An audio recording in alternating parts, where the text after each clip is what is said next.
Bismillahirrahmanirrahim. Assalamualaikum warahmatullahi wabarakatuh. Waalaikumsalam warahmatullahi wabarakatuh. Alhamdulillah wa syukurillah la haula wala quwata illa billah. Alhamdulillah di hari ke-13 bulan Ramadan ini kita masih diberikan nikmat iman, Islam dan nikmat sehat. Sehingga di siang menjelang sore ini kita bisa menjalankan aktivitas kita dalam beribadah kepada Allah Subhanahu wa taala. Pada hari ini kita berada di Australia, ya, di mana satu tempat terdapat kemah-kemah yang dipenuhi dengan hewan-hewan yang begitu teratur. Ya. Mereka tidak merasa terganggu. Ada burung, ada bebek, kanguru, dan mereka hidup berdampingan. Dan Allah Subhanahu wa taala telah menciptakan segala sesuatu itu dengan keseimbangan. Ada siang, ada malam, ada yang kaya, ada yang miskin, ada laki-laki, ada perempuan. Maka kita perlu bersyukur kepada Allah, alhamdulillah atas nikmat kehidupan ini, dan yang terbesar adalah nikmat kita bertemunya dengan bulan Ramadan. Alhamdulillah. Pada hari ini kita akan sharing mengenai salah satu ibadah di bulan Ramadan, yaitu ibadah zakat. Nah, sebentar lagi kita akan mendekati satu waktu di mana zakat fitrah itu dikeluarkan dan dibagikan kepada yang berhak. Nah, salah satunya kita mengetahui juga bersama bahwa zakat fitrah itu fungsinya itu adalah tu'matan lil masakin, memberikan makan pada orang-orang miskin. Fi yaumi Aidil Fitr. Pada hari itu tidak ada yang kelaparan. Hikmahnya adalah pada hari itu tidak ada yang kelaparan, semuanya berbahagia. Kenapa disyariatkan zakat fitrah? Tu'matan lil masakin. Jadi orang-orang miskin pada saat itu punya beras, punya nasi, bisa ke pasar, bisa belanja pada hari Idul Fitri, tidak ada yang kelaparan. Tu'mah berarti dari kata to'am. At'ama yut'imu. At'ama yut'imu. Betul. Jadi itu kenapa kita disyariatkan. Jadi zakat fitrah itu tidak kaya, tidak miskin, laki-laki, perempuan, semuanya wajib. Bahkan bagi yang baru lahir diwajibkan membayar zakat fitrah. Kenapa? Karena membersihkan dari kekurangan-kekurangan di bulan Ramadan. Mungkin kita puasa kita kurang, ya kan? Ada hal-hal yang mengurangi nilai pahala kita, ditutupi dengan ibadah zakat fitrah kita. Sehingga ketika kembali dari akhir Ramadan, kita kembali dalam keadaan suci pada bulan Syawal. Baik, Ustaz, izin kalau misalkan bertanya tentang zakat menggunakan uang. Kira-kira itu bagaimana? Mungkin masih banyak, terutama misalkan kita nih di perantauan. Itu kira-kira untuk zakat menggunakan uang, kita kan secara ketahui bahwasanya zakat itu kan setidaknya menggunakan makanan pokok di tempat itu. Tapi kalau misalkan kita nggak punya itu tapi kita punya uang, apakah bagaimana? Mungkin bisa dijelaskan kepada hadirin. Boleh, baik, terima kasih Ustadz Halim. Sebagaimana kita ketahui bersama, setiap pendapat itu ada dasarnya. Kalau kita melihat pendapat Imam Abu Hanifah, beliau membolehkan membayar zakat fitrah dengan uang. Ya, dengan uang, dan banyak juga daerah-daerah yang menggunakan pendapat Imam Abu Hanifah untuk kemudahan para penerima manfaat zakat fitrah itu untuk mencukupi kebutuhannya. Bisa jadi dia sudah punya beras tapi dia belum punya baju, ya kan? Bisa jadi dia sudah punya beras tapi belum punya daging. Bisa jadi dia gunakan untuk kebutuhan anaknya. Jadi disitulah pendapat Imam Abu Hanifah membolehkan membayarkan zakat fitrah dengan uang. Itu pendapat Imam Abu Hanifah. Jadi landasan ini yang menjadikan sebagian tempat menggunakan pembayaran zakat kita dengan uang. Bagaimana mengukurnya? Mengukurnya adalah beras yang ia makan harganya berapa, dan merujuk kepada ketentuan pendapat majelis ulama setempat dan Kementerian Agama setempat sesuai kesepakatan di daerah tersebut berapa beras yang misalnya beras yang paling baik atau paling bagus gitu ya dia makannya, kan dikalikan dikalikan harga dikalikan 2,5-nya. Begitu.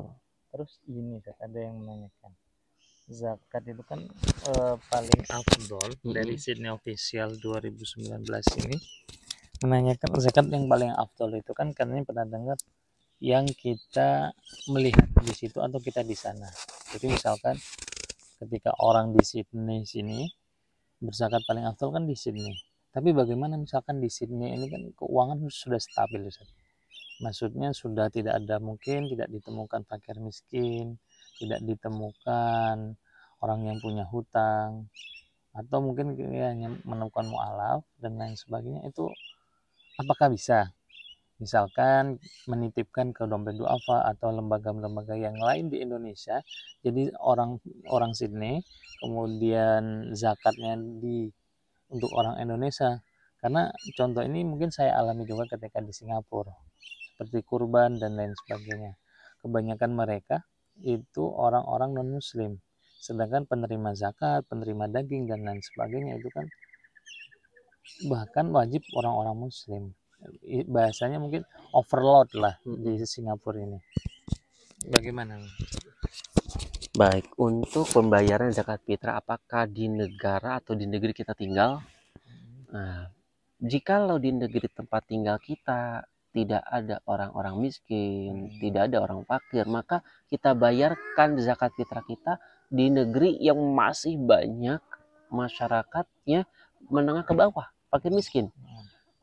Jadi seandainya ada teman-teman kita yang tinggal di Australia misalnya, kemudian dia bayar zakat fitrahnya ke Indonesia, lembaga amil zakat misalnya ke dompet duafa, itu dibolehkan. Nanti disalurkan kepada yang berhak yang ada di sana. Melihat pertimbangan masyarakat miskin di Indonesia lebih banyak daripada di sini. Bahkan di sini hampir tidak ditemukan. Gitu karena sudah ditanggung sama pemerintah ya. Ya, oleh karena itu kita berikanlah, keluarkanlah zakat fitrah kita di negara kita yang lebih memberikan maslahat besar untuk orang-orang di sana. Karena pada dasarnya Allah melarang perputaran harta pada segelintir orang kaya saja, sehingga perlu ada perputaran. Oleh karena diwajibkan zakat. Agar apa? Agar harta itu berputar tidak hanya segelintir orang, kepada seluruhnya. Ini yang kita mau. Dan kebahagiaan itu merata ya. Betul, kebahagiaan itu merata. Mungkin terakhir ini tentang seputar zakat lagi. Boleh. Tadi kan tentang beras, tentang uang, kemudian tentang penempatan dan lain sebagainya. Sekarang ini manakah yang lebih harus diutamakan antara orang yang baru masuk Islam atau orang amil zakat ini? Ini contohnya perbandingannya dua ini antara amil dengan yang baru masuk Islam. Kira-kira mana nih? Fakir miskin enggak? Fakir miskin kayaknya lebih utama dari fakir miskin. Iya. Untuk zakat fitrah ini didistribusikan lebih utama kepada fakir miskin, kemudian amil.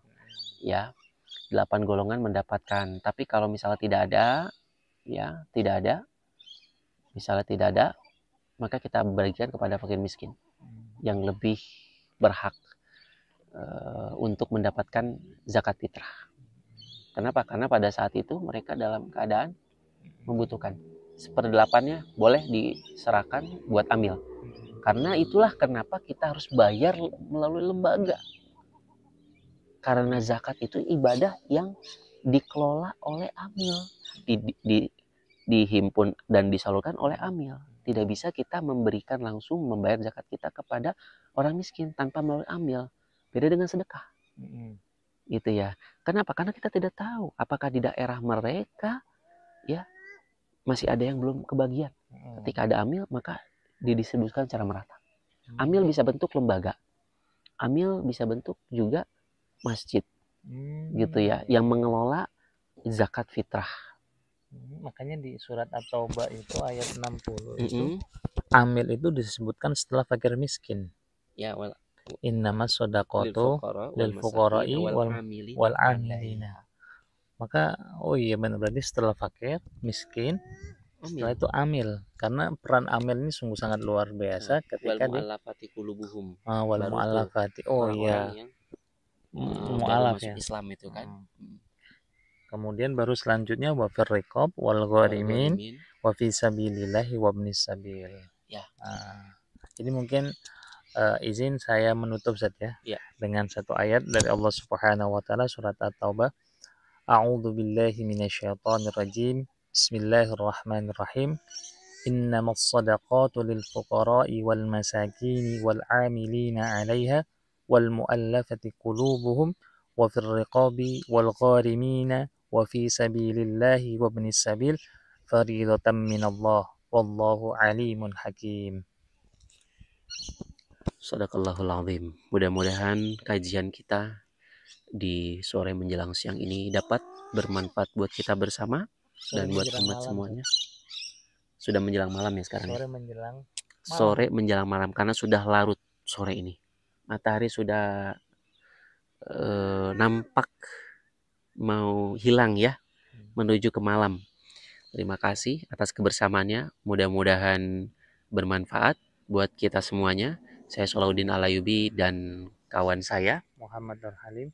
Kami pamit undur diri. Terima kasih. Wassalamualaikum warahmatullahi wabarakatuh.